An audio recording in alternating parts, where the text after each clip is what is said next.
Fala galera do segundo ano. Pessoal, esse é o primeiro vídeo que eu estou produzindo para vocês, então antes de darmos seguimento à nossa videoaula, eu gostaria de passar duas informações para vocês. A primeira é dizer para vocês que apesar de estarmos passando por um momento muito atípico, um momento muito difícil, dizer para vocês que eu tenho bastante fé, eu sei que tudo isso vai voltar ao normal, mas que a gente tem que tentar ao máximo não mudar a nossa rotina de estudos. Eu sei que é difícil, mas é para isso que a tecnologia está presente na nossa vida, para que a gente possa diminuir distâncias. Então, essa videoaula vai te ajudar muito a lembrar da sala de aula, pelo menos essa é a ideia, tá? Trazer o conforto da sala de aula, só que você estando na sua casa. Então, saibam que eu vou produzir os vídeos com todo o carinho do mundo. Essa é a primeira informação que eu queria passar. A segunda, minha gente, é que os vídeos eles vão ser um pouco diferentes dos vídeos que encontramos na internet. Grande maioria dos vídeos na internet, eles são voltados para estudantes que estão pensando em fazer vestibular. Então, são vídeos mais diretos, com informações mais diretas, então não tem muito arrudeio. Dentro da sala de aula, a gente precisa desse arrudeio, porque o arrudeio nesse caso não é ruim. A gente precisa trazer para vocês todo o conhecimento, todo o arcabouço teórico do assunto. Então, estou dizendo isso porque, apesar de eu sempre me preocupar em fazer com que os vídeos sejam dinâmicos e tentar produzir no menor tempo possível, eu não vou ficar muito preocupado se o vídeo tiver 20 minutos, 25 minutos, 30 minutos, porque saibam que nesses 20 minutos, 30 minutos, o vídeo vai trazer várias informações para vocês que são o segundo ano do ensino médio, ok? Então, como eu disse, é para que o vídeo seja igual ao que eu falaria dentro de sala de aula. Então, tenham paciência, assistam o vídeo por completo, tá? Eu vou sempre produzir o vídeo para que vocês possam aprender ao máximo, beleza? Então, dito isso, vamos começar então nossa videoaula falando desse tema tão bacana, tão legal, tão importante, que é a dilatação dos sólidos. E para que não fique tão distante do que a gente faz dentro de sala de aula, a primeira coisa que eu já convido vocês a prestarem atenção são nos objetivos da aula. Então, olha lá, os objetivos que eu coloquei aqui para essa videoaula. Então, observem eu aqui apontando para os nossos objetivos, olha. O primeiro objetivo é determinar os tipos de dilatação e suas equações. Essa é a nossa primeira busca, nossa primeira conquista, saber os tipos de dilatação e suas equações. A segunda informação que eu quero que você saiba dessa videoaula, determinar a relação entre os coeficientes de dilatação, ok? Então são nossos dois objetivos e vamos atrás deles. Pessoal, vamos começar logo entendendo o fenômeno da dilatação, como é que ele se dá, ok? Então imagine que você tivesse uma barra metálica e que você colocasse essa barra metálica perto do fogo produzido aí por um bico de Bunsen, ok? Então se a gente pudesse observar os átomos dessa barra metálica, nós viríamos os átomos vibrando constantemente. Afinal de contas, tudo que está acima do 0 Kelvin, tudo que está acima do zero absoluto, vibra. Então os átomos dessa barra iriam estar vibrando, ok? E essa vibração, ela tem uma amplitude de vibração. Que essa amplitude de vibração, esse movimento de vai e vem, ele se torna cada vez maior quanto maior é a temperatura. A temperatura, ela determina o grau de agitação das partículas de um corpo. Você com certeza lembra disso. E aí, quanto maior é a temperatura, maior é a vibração, maior é a agitação molecular. Só que como a vibração vai se tornando cada vez maior, a tendência natural do movimento de vai e vem, do movimento oscilatório que esses átomos executam, a tendência natural é que esses átomos, à medida em que eles forem vibrando cada vez mais, eles vão tendendo a se separar um dos outros. E aí, olha o que é que acontece. Naturalmente, essa barra começa então a mudar as suas dimensões. Então aquela barra que antes tinha uma certa dimensão, agora vai passar a ter uma outra dimensão, exatamente pelo fato dos seus átomos vibrarem numa amplitude cada vez maior. Então ela acaba dando uma esticadinha assim, olha, Faz sentido você pensar dessa forma, afinal de contas a vibração está se tornando cada vez maior. E aí ocorre então um fenômeno que nós chamamos de dilatação. Então a dilatação é um fenômeno que ocorre pelo fato das dimensões do corpo mudarem devido ao aquecimento desse corpo. É claro que se a gente fosse diminuindo a temperatura desse objeto, dessa barra metálica, o que iria acontecer é que a amplitude agora de vibração iria se tornando cada vez menor. E aí, se a amplitude de vibração se torna cada vez menor, o que acontece é que as dimensões do corpo também vão se tornando cada vez menores. E aí ocorre o processo inverso da dilatação, que é o que nós chamamos de contração. Então, olha, para deixar aqui oficializado, saber o que é a dilatação e saber o que é a contração, então, olha lá, dilatação é o aumento das dimensões de um corpo. E isso ocorre exatamente quando a temperatura de um corpo tende a aumentar, ok? Já a contração é a diminuição das dimensões de um corpo, que isso vai ocorrer quando a temperatura de um corpo diminui. Então, se um corpo ele é aquecido, ele tende a dilatar. Se um corpo é resfriado, ele tende a contrair. Os processos eles são antagônicos, tá? Um corpo aquecido dilata, um corpo resfriado contrai, beleza? Gente, mais para frente eu vou falar sobre a água e vou dizer para vocês que a água ela tem uma dilatação que nós chamamos de anômala. Ela é anômala, mas por quê? Porque para a água, para um determinado intervalo de temperatura, se eu esquentar a água, ou seja, se a temperatura da água aumentar, ela vai sofrer contração. Olha que estranho, é por isso que o nome é anômalo, ok? Já se eu resfriar a água, ela vai sofrer dilatação. Então essa anomalia que não ocorre apenas para a água, mas a água é um belíssimo representante, ela vai ocorrer para algumas substâncias na fase líquida. Então, como estamos conversando sobre a dilatação dos sólidos, então para um sólido eu quero que você saiba que o que eu estou falando é verdade. Para um sólido, se eu aqueço ele, sua temperatura aumentar, então ele dilata. Se eu resfrio ele, sua temperatura diminuir, ele contrai, beleza? E sobre a contração e a dilatação, pessoal, no nosso dia a dia, ela é muito importante. E aí eu vou te dar uma aplicação importante, por exemplo, para o mundo da engenharia civil. Quando o engenheiro civil vai projetar uma ponte, por exemplo, é necessário que toda ponte tenha essa fenda que chama-se junta de dilatação. Esse buraquinho que existe entre um pedaço da ponte e outro serve exatamente para que esses pedaços possam dilatar num dia quente. Porém, se a ponte fosse uma coisa contínua, o que aconteceria era que naturalmente ela iria, quando fosse aquecida, ela iria tender a dilatar. E o concreto, se não tivesse para onde se expandir, provavelmente ele iria rachar. Então, essa junta de dilatação ela serve exatamente para que haja um espaçamento onde um pedaço do concreto e outro possa dilatar sem causar prejuízo, sem causar nenhum dano estrutural, ok? Então isso é bem importante.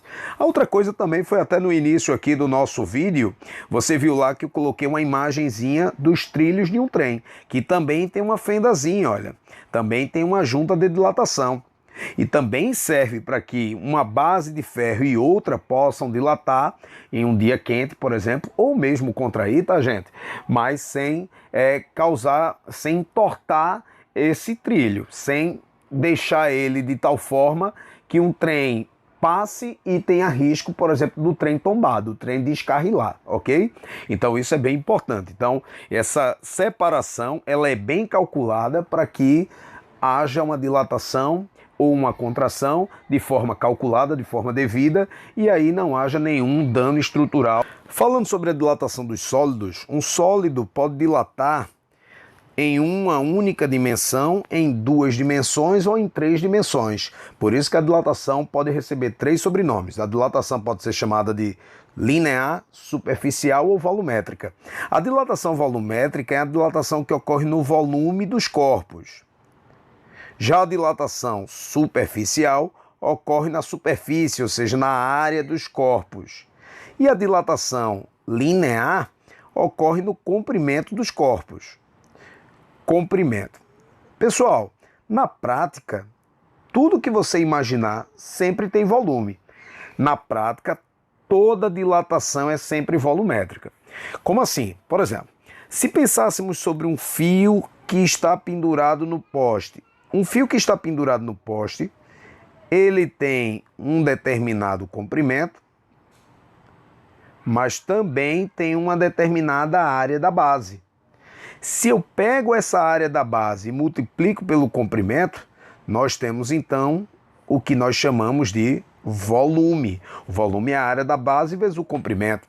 Só que quando você compara o comprimento com a área da base, a gente percebe que o comprimento ele é muito maior do que a área da base. Sendo assim, a gente pode desprezar a área da base e desse fio levar em consideração apenas o seu comprimento.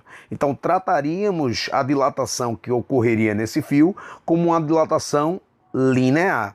Então, na prática, tudo tem volume, mas perceba que nessa condição nós poderíamos desprezar o volume e levar em consideração apenas o comprimento, ok? Então é um exemplo aí de que a gente pode, para algumas situações, desprezar as dimensões de um determinado corpo. Então se estivéssemos fazendo uma questão que falasse sobre uma placa metálica bastante fina. Então, se a placa metálica é bastante fina, isso quer dizer que ela tem uma área, mas também tem uma espessura. Então, se eu pegar a espessura e multiplicar pela área da superfície, eu vou encontrar mais uma vez o volume. Só que quando a gente observa a área e compara com a espessura, já que a lâmina é bastante fina, a gente observa que a espessura é desprezível comparada com a área da base, então daríamos para levar em consideração apenas a área dessa lâmina. Sendo assim, trabalharíamos uma situação de uma dilatação superficial, ok? Então essa é a ideia, de que para algumas situações a gente pode desprezar alguma ou algumas dimensões de um corpo e trabalhar ou a dilatação linear ou a superficial. Claro que se a gente estivesse falando sobre uma superfície de um sólido, um cubo, por exemplo, então aí já não daria para a gente desprezar nenhuma dimensão. Então a dilatação seria volumétrica propriamente dita, ok, pessoal? Então é só para mostrar a vocês que uma dilatação ela pode ser linear ou superficial, porque a gente está desprezando algumas dimensões de um determinado corpo, beleza? E para que a gente comece a entender a dilatação linear depois da superficial e a volumétrica, aliás, vocês vão ver que compreendendo uma, a mesma ideia vai servir para as outras, tá bom, gente? Então vamos lá começar a falar da dilatação linear. Então, olha só o que é que acontece. Imagine que você tivesse uma barra metálica que estivesse sendo aquecida e aí você já espera que essa barra metálica altere as suas dimensões. Então ela tem um certo comprimento inicial. Então a nossa barra tem um certo comprimento inicial, um certo L0. Só que ao ser aquecida, ela passa a ter um novo comprimento, que deve ser maior. Afinal de contas, se um sólido é aquecido, ele tende a dilatar. Então, a barra tende a esticar, a aumentar o seu comprimento. Então, ela passa agora a ter um certo comprimento final, um certo L, que é o que nós chamamos de comprimento final. Bem, então isso quer dizer que há uma certa diferença entre o seu comprimento inicial e o seu comprimento final. E isso nós chamamos de ΔL. ΔL é exatamente o comprimento final menos o comprimento inicial, ok, gente? Só que agora vem a parte da equação, pessoal. E a equação para esse assunto é uma equação experimental. Então, observa-se experimentalmente que esse aumento do comprimento, ele depende de algumas coisas. Depende de quê? É isso que vamos avaliar agora, olhando para a equação da dilatação linear. Então, olha, deixa eu te apresentar a equação da dilatação linear. A equação está aqui, olha. O ΔL, que é o aumento do comprimento, é igual a L0, que é o comprimento inicial, vezes essa letra grega aqui, que é a letra alfa. Já já eu vou falar sobre o que é o alfa, vezes a variação de temperatura. Então, ΔL, o aumento do comprimento, é igual ao comprimento inicial, vezes o alfa, vezes a variação de temperatura, ok? O que observa-se experimentalmente é exatamente o quê? A primeira coisa é que o ΔL depende da variação de temperatura que eu causo naquele corpo. Então, por exemplo, se eu aqueço muito essa barra metálica, a tendência dela é dilatar cada vez mais. Então, isso está me mostrando, a equação está me mostrando que o aumento do comprimento depende da variação de temperatura. Essa é a primeira coisa vista experimentalmente e aparentemente óbvia. Quanto mais eu esquento, mais o corpo tende a dilatar, claro, desde que o corpo não mude de estado físico, ok? Então eu estou imaginando o corpo mantendo seu estado físico constante. Pois bem, a segunda coisa importante, e aí essa talvez seja menos intuitiva do que a primeira é meio intuitiva porque quanto mais eu esquento, mais dilata. Bem, aparentemente isso é óbvio, não é? A segunda coisa, pessoal, que não é tão intuitiva quanto eu falei, porque é vista experimentalmente, é que o aumento do comprimento depende do comprimento inicial, depende da condição inicial do nosso corpo sólido, do nosso corpo que estamos aquecendo. Então, isso quer dizer o quê? Então, vamos pegar essa barra que está aqui e aí vamos chamar essa barra de barra A, tá? Essa barra é chamada de barra A por quê, Diego? Porque ela tem um certo comprimento inicial que eu vou chamar de L0 de A. Beleza? L0 de A. E aí eu vou pegar uma barra, outra barra agora, e vou chamar de B. Diego, você chamou ela de B porque ela é uma barra feita de material diferente?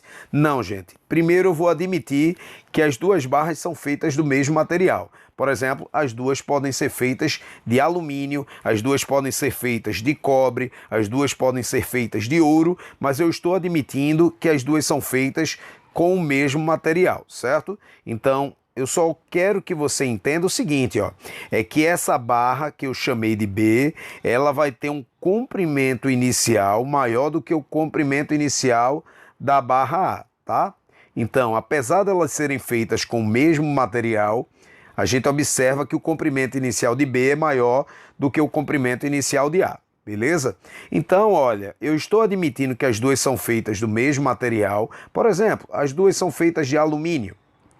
Isso vai ser importante, você vai ver por que já já, ok? Então, para essa situação que eu estou descrevendo, então nós temos uma barra que vai ser aquecida, uma barra A que vai ser aquecida e outra barra B que também vai ser aquecida, só que eu vou admitir que o aquecimento foi igual. Ok? Ou seja, as duas variaram a sua temperatura igualmente, mantendo constante seu estado físico.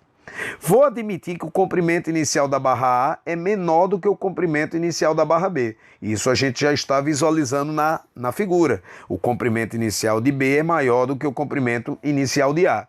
E aí vem agora a pergunta: qual seria a relação entre o aumento do comprimento de A e o aumento do comprimento de B? Lembre-se que estamos admitindo que as duas barras são feitas do mesmo material, ok? Então, o que é que se observa?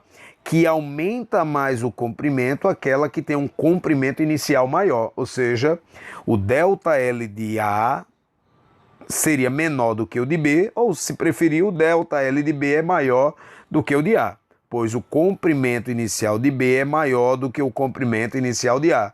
Como eu falei, pessoal, essa expressão é experimental e isso é observado experimentalmente. Aparentemente não é tão intuitivo quanto a questão do aumento da temperatura, beleza? Mas experimentalmente se observa que o aumento do comprimento depende do comprimento inicial. Pois bem, e por várias vezes eu falei sobre o tipo de material. Exatamente esse alfa, ele é uma característica dos materiais. Material. E aí, pessoal, esse alfa tem um nomezinho. Ele é chamado de coeficiente de dilatação. Na próxima página eu vou falar um pouquinho mais sobre o coeficiente de dilatação, tá? Por isso o nome dele vai aparecer na próxima página. Mas saiba que ele é uma característica dos materiais. Então, se eu tiver uma barra de alumínio, eu vou ter um coeficiente de dilatação. Se eu tiver uma barra de ferro, eu vou ter um coeficiente de dilatação. E por aí vai, beleza? Já já eu vou falar mais sobre o coeficiente de dilatação. Então, Logo, o aumento do comprimento depende do comprimento inicial, depende do tipo de material e depende da variação de temperatura. No Sistema Internacional de Unidade de Medidas, a unidade de comprimento é o metro, tanto para a variação do comprimento quanto para o comprimento inicial.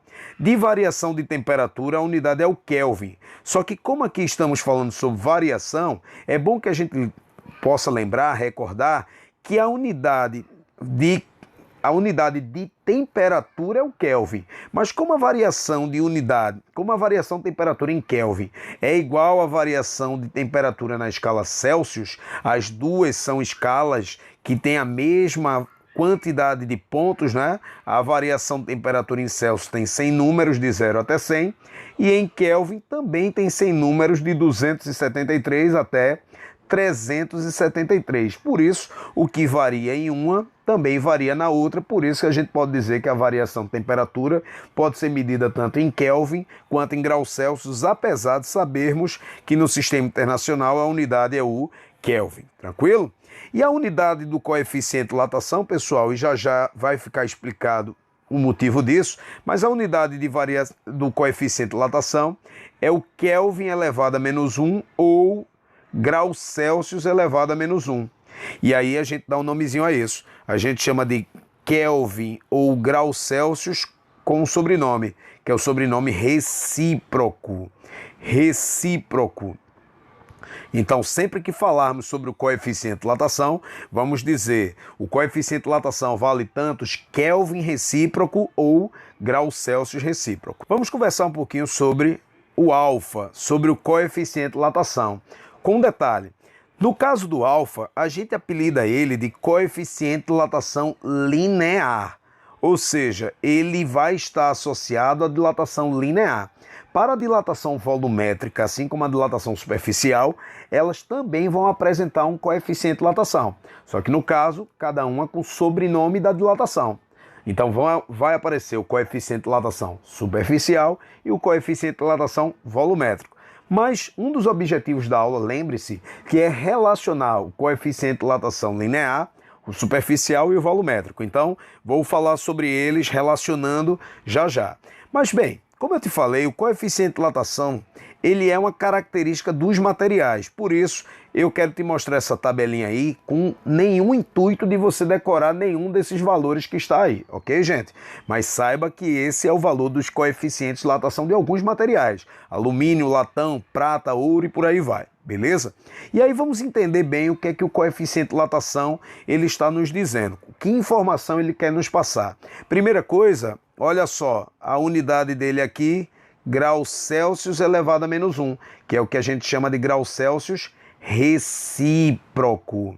Então vamos ver de onde é que vem esse elevado a menos 1. Primeiro deixa eu demonstrar isso para vocês, ok? Então olha, vimos que o ΔL é igual ao L0 vezes alfa vezes a variação de temperatura, ok? O que vamos fazer é determinar qual é a unidade do alfa. Então olha, a unidade no sistema internacional para o ΔL é o metro. Para o L0 também é o metro. Eu quero determinar qual é a unidade do alfa, beleza? Vezes a variação de temperatura, vamos colocar em graus Celsius. Beleza, pessoal? Sendo assim, esse metro está multiplicando, vai passar para o outro lado da igualdade dividindo. Esse graus Celsius também está multiplicando, vai passar para o outro lado da igualdade dividindo. E aí o que vamos ficar então é que metro dividido por metro vezes graus Celsius, essa é a unidade do nosso alfa, beleza? Pois bem, eu vou pegar essa informação que a gente achou aqui, eu vou deixar isso aqui em stand-by, tá? Essa pelo menos em stand-by, eu vou trabalhar uma outra aqui. Vou pegar isso aqui, ó. Essa aqui é a unidade do nosso alfa. Sendo a unidade do nosso alfa,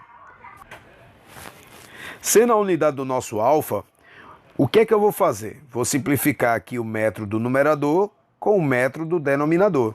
E aí o que vamos ficar é que a unidade do alfa vai ser igual a 1 sobre graus Celsius, ou seja, o inverso de graus Celsius. Pessoal, eu posso dizer que aqui está sendo elevado à primeira potência. E se eu passar o grau Celsius elevado à primeira potência para o numerador, o que vai acontecer é que o sinal do expoente vai acabar mudando, o sinal do expoente vai acabar mudando. Então, como lá no numerador ele está positivo, então, por isso que a unidade do alfa é grau Celsius elevado a menos 1. Então, está aí explicado para vocês agora por que a unidade do alfa é o grau Celsius elevado a menos 1, ou Kelvin elevado a menos 1, e que a gente chama de grau Celsius recíproco, ok? Então essa é a primeira informação que eu queria te passar sobre o alfa, saber, para que você saiba de onde vem esse elevado a menos 1.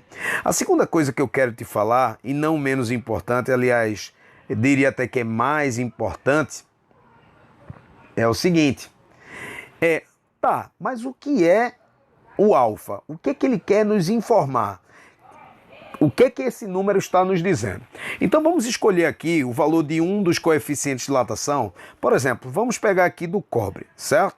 Então estamos vendo que o coeficiente de dilatação do cobre é 1,4 vezes 10 elevado a menos 5. Então eu vou anotar essa informação. Então o coeficiente de dilatação do cobre é igual a 1,4 vezes 10 elevado a menos 5 graus Celsius recíproco. Ok, gente? Pois bem, por que eu deixei essa parte aqui em stand-by? Para que a gente possa usar agora essa parte que está aqui, olha. Perceba que se eu não tivesse simplificado o m do numerador com o m do denominador, então o que iria acontecer é o seguinte, ó.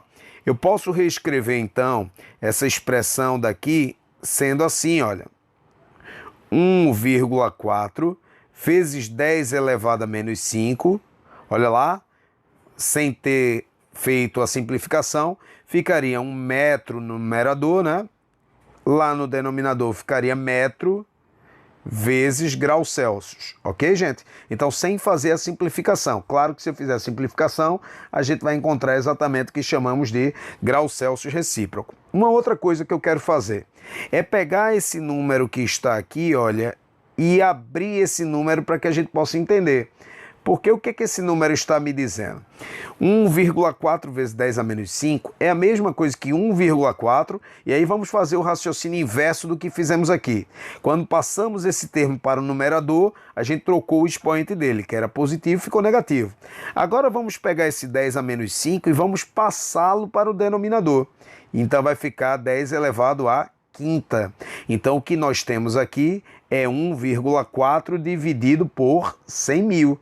Afinal de contas, 10 a quinta é 100 mil, não é verdade, gente?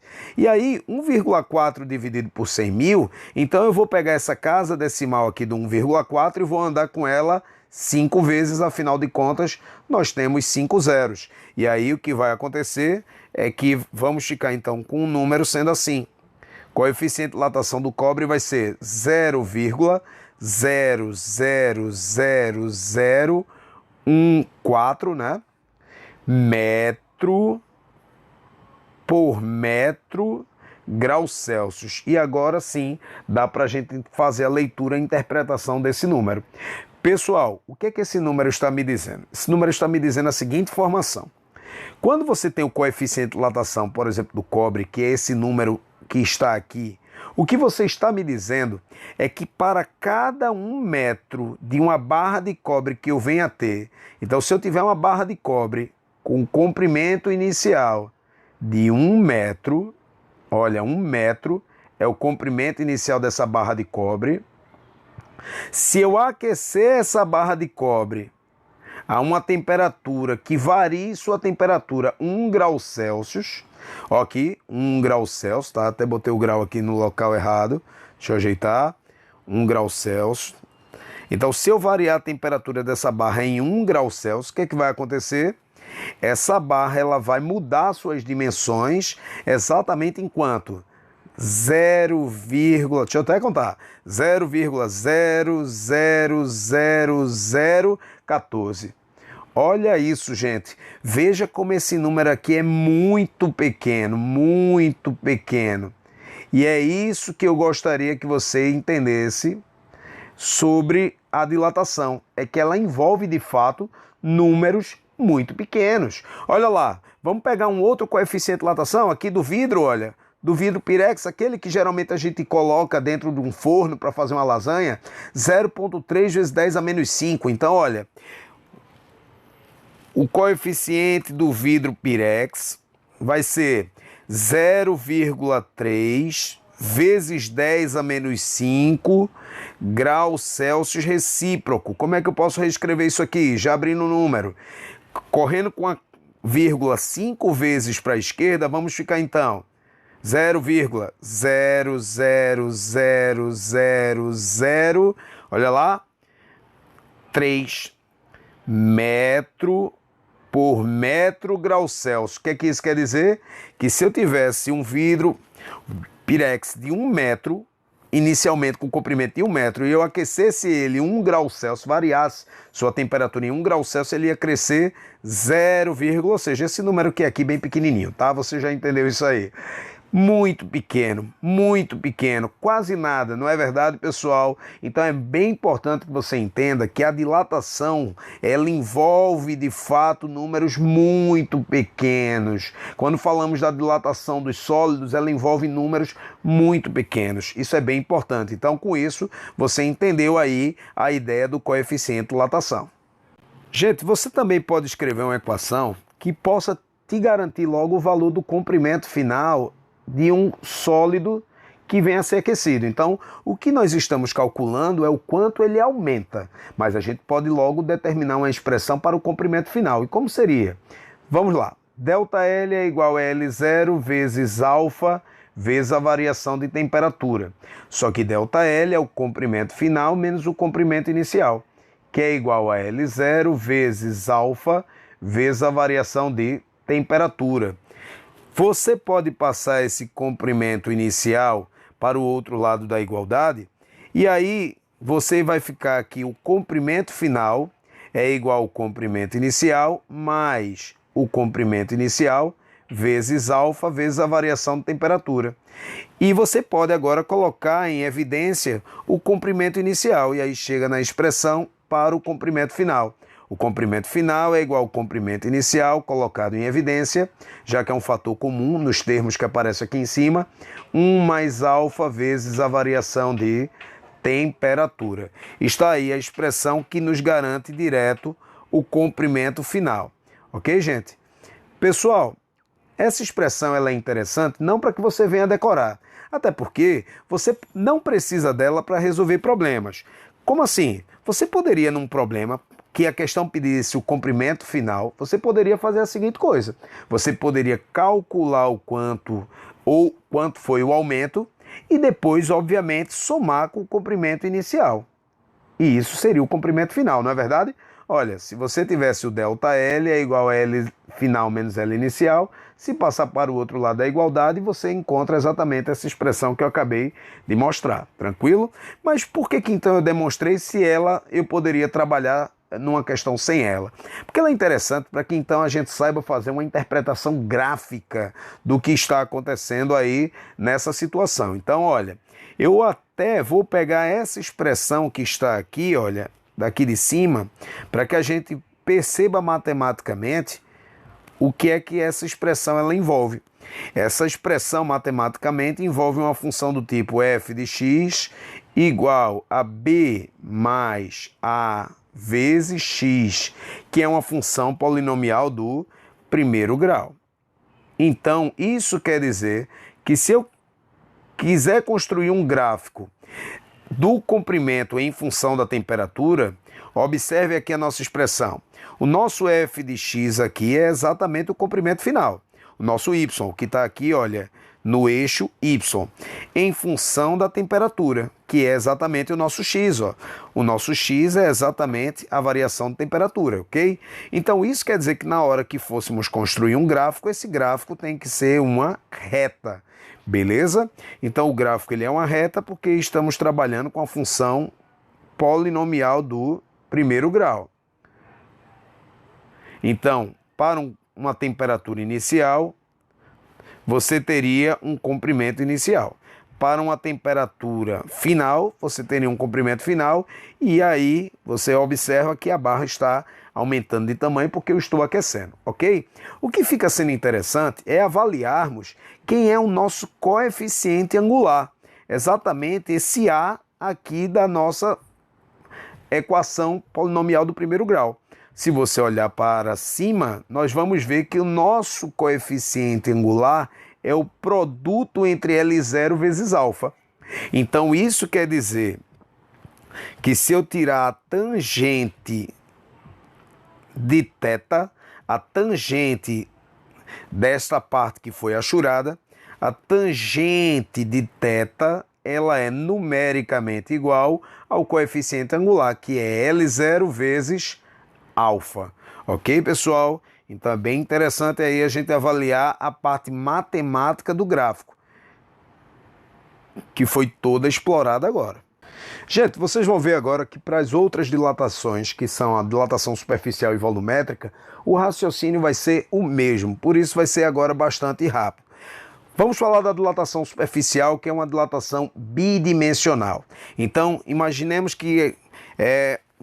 aí uma chapa metálica que vai ser aquecida, e quando essa chapa for aquecida, o que vai acontecer é que ela vai alterar as suas dimensões. Se inicialmente ela tem uma certa área, quando ela for aquecida, se ela tem uma certa área inicial, quando ela for aquecida, ela vai ter uma área final que vai ser maior do que a área inicial. E aí eu estou dando uma expandida aí na imagem, mas lembre-se que dilatação envolve números pequenos, ok? Então não é tão perceptível assim como eu estou colocando dessa forma para que você possa entender.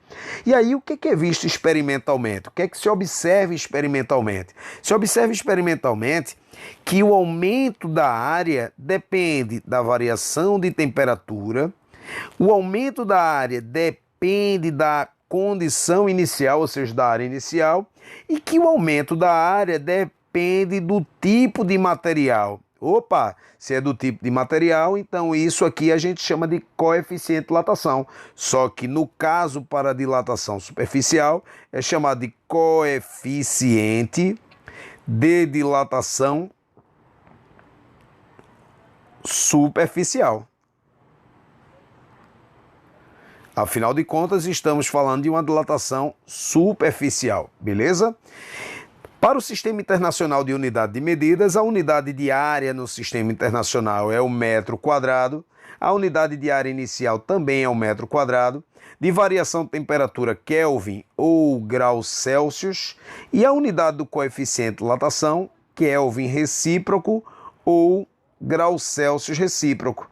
Observe, gente, que a ideia é absolutamente a mesma, só que agora estamos falando de uma dilatação bidimensional. E da mesma forma, a gente poderia encontrar uma expressão para determinarmos direto a área final de um determinado corpo. Então, como é que nós chegaríamos à expressão para calcularmos a área final? O aumento da área vai ser igual à área inicial vezes beta vezes a variação de temperatura. Área final menos área inicial vai ser igual à área inicial vezes beta vezes a variação de temperatura. Passando a área inicial para o outro lado da igualdade, temos que a área final é igual à área inicial mais a área inicial vezes beta vezes a variação de temperatura. E aí nós conseguimos chegar na expressão colocando a área inicial em evidência. A área inicial 1 mais beta vezes a variação de temperatura. Está aí demonstrada a expressão que podemos calcular direto a área final. Para a dilatação volumétrica, que é uma dilatação tridimensional, vamos pegar um corpo aí, um sólido geométrico, um cubo, por exemplo, e vamos aquecê-lo. E quando esse cubo for aquecido, o que vai acontecer é que naturalmente ele vai alterar as suas dimensões. Nesse caso, sofrendo dilatação. Estamos falando de um sólido. Ele vai dilatar. Então, se eu aqueço, olha lá, ele passa a ter um novo volume. Perceba que esse volume está bem avantajado, mas não esqueça, dilatação envolve números pequenos, ok, gente? Também se observa experimentalmente que o aumento no volume depende da variação de temperatura, depende da condição inicial, ou seja, do seu volume inicial, porém também depende do tipo de material. É por isso que essa letra grega gama chama-se coeficiente de dilatação volumétrico. Volumétrico. Ok, gente? Faz sentido isso. Veja que a expressão é idêntica à da dilatação linear, da dilatação superficial e agora a dilatação volumétrica, mostrando a sua expressão que é absolutamente igual, com o único detalhe que estamos falando de uma dilatação tridimensional, ok? E aí, no Sistema Internacional de Unidade de Medidas, variação do volume é unidade metro cúbico, volume inicial metro cúbico, variação de temperatura Kelvin ou graus Celsius e coeficiente de dilatação Kelvin recíproco ou graus Celsius recíproco. Também poderíamos criar uma expressão para calcularmos direto o volume final de um sólido geométrico. Então, se eu quiser calcular o volume final de um sólido geométrico direto, como é que eu posso fazer? Então, a expressão seria também idêntica da dilatação linear e da dilatação superficial. Observem, ΔV é igual a V0 vezes gama vezes a variação de temperatura. V final menos V inicial é igual a V inicial vezes gama vezes a variação de temperatura. Passando V0 para o outro lado, V final, V0 mais V0 vezes gama vezes a variação de temperatura. E aí chegamos na expressão para calcularmos direto o volume final. V final é igual a V0 em evidência, 1 mais gama vezes a variação de temperatura. Ok, gente? Então está aí a expressão que é idêntica da dilatação linear e da dilatação superficial. E alcançando o último objetivo da nossa aula, pessoal, relação entre os coeficientes. Vimos que a dilatação linear tem um coeficiente, a dilatação superficial tem outro coeficiente e a volumétrica outro coeficiente.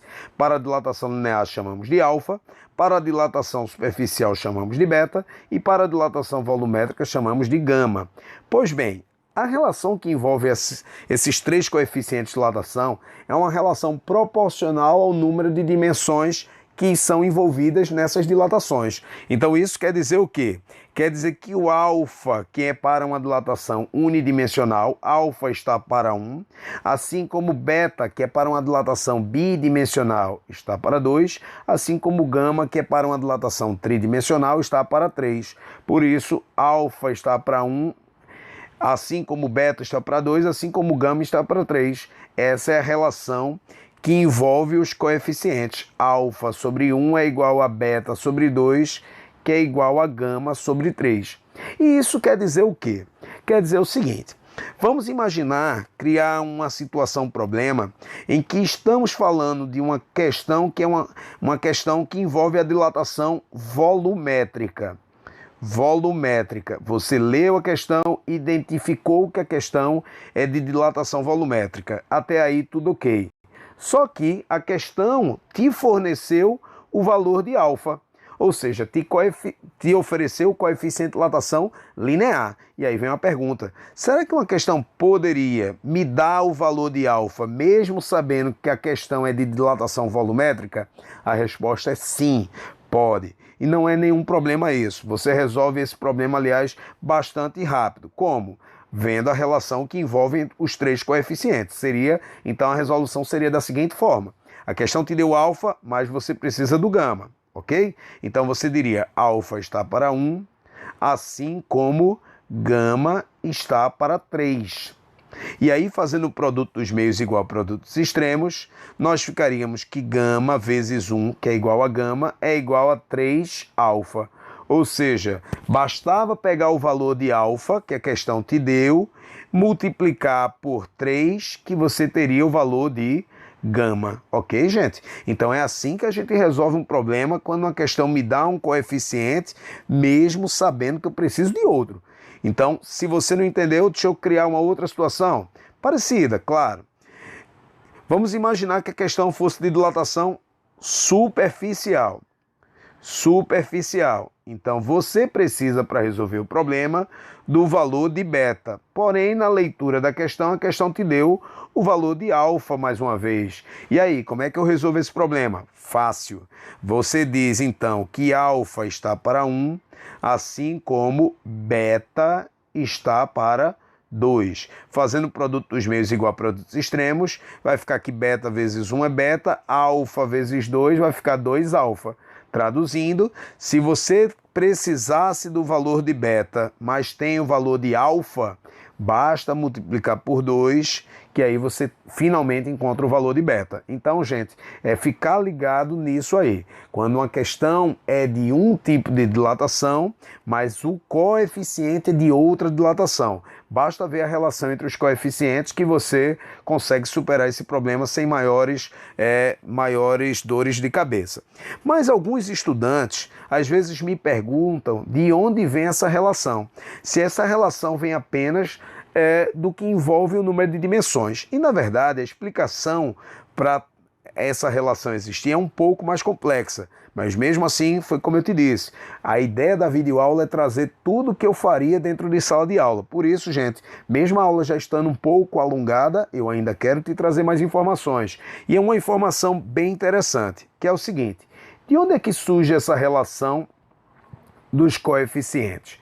Deixa eu te mostrar aí, te dando uma ideia bem bacana. Veja, vamos imaginar que eu quisesse falar de uma dilatação superficial, ou seja, de uma dilatação da área.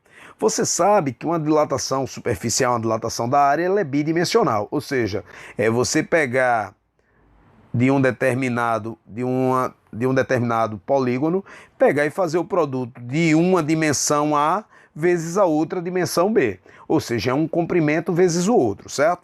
Então, como é comprimento vezes comprimento, então eu posso dizer que é o comprimento ao quadrado, ok? Então, estamos para uma determinada área, pegando o comprimento, elevando ao quadrado, porque o comprimento ao quadrado gera uma área. E aí, a gente viu que a dilatação do comprimento, a dilatação linear, seria, então, aquela expressãozinha para calcular direto o comprimento final, né?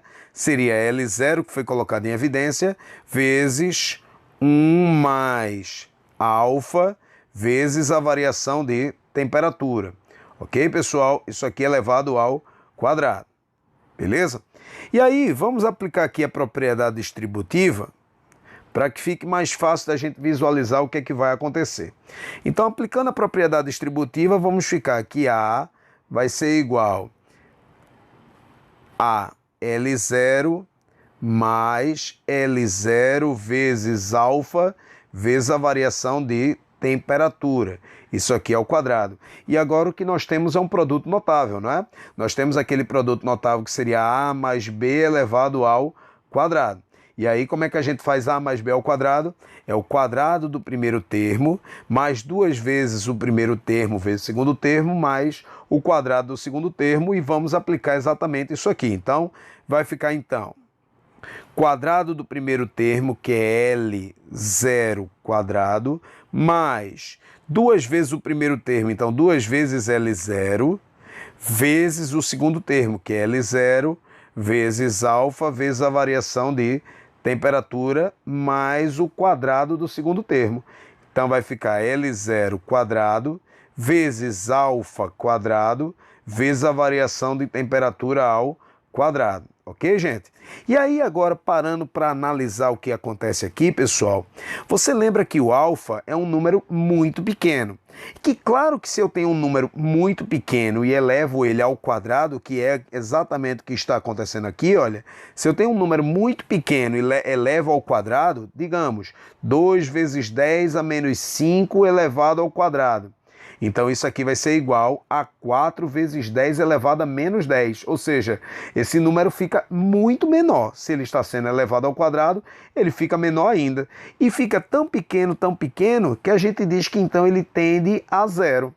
Então, se esse número aqui fosse zero, L0 vezes 0 vezes L0 quadrado vezes 0 vezes delta θ quadrado, tudo isso aqui, olha, vai simplificar, porque está sendo multiplicado por zero.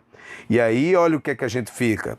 Vamos ficar que A vai ser igual a L0 quadrado mais 2 vezes L0 vezes L0, que é exatamente 2 vezes L0 quadrado vezes alfa vezes a variação de temperatura. Lembre-se que esse termo todinho desapareceu porque esse alfa quadrado ficou tão pequeno, tendendo a zero, que a gente pode desprezar. E aí, colocando o L0 em evidência, nós vamos ficar então L0 em evidência, quadrado, né? O L0 quadrado em evidência, 1 mais 2 vezes alfa vezes a variação de temperatura. Pessoal, L0 quadrado é como se fosse a área inicial ao quadrado. Desculpa, ao quadrado não, a área inicial. Concorda com isso? E olha o detalhe. Aqui apareceu 2 vezes alfa, e 2 vezes alfa é exatamente o valor de beta. É por isso que olha de onde é que vem, na verdade, a relação que envolve os coeficientes. Ela vem do que nós chamamos de série. A gente vai abrindo essa expressão, criando aí um número que em algum momento, algum termo vai tender a zero. E aí, sendo assim, eu acabei de te mostrar, no caso só mostrei o beta, tá? Mas o beta é igual a 2 vezes alfa, e a gente obviamente pode também fazer isso para o gama, tá bom? Quem tiver curiosidade, eu faço sem menor problema, depois eu faço para que dê uma olhadinha, tá certo, gente? Mas aí você agora sabe que a relação que envolve alfa, beta e gama não é só das dimensões, mas claro que fica muito mais fácil da gente ensinar assim, ok? Sendo assim, gente, espero que vocês tenham gostado dessa videoaula. É a primeira de algumas. Um beijo muito forte no cérebro de vocês e até a próxima.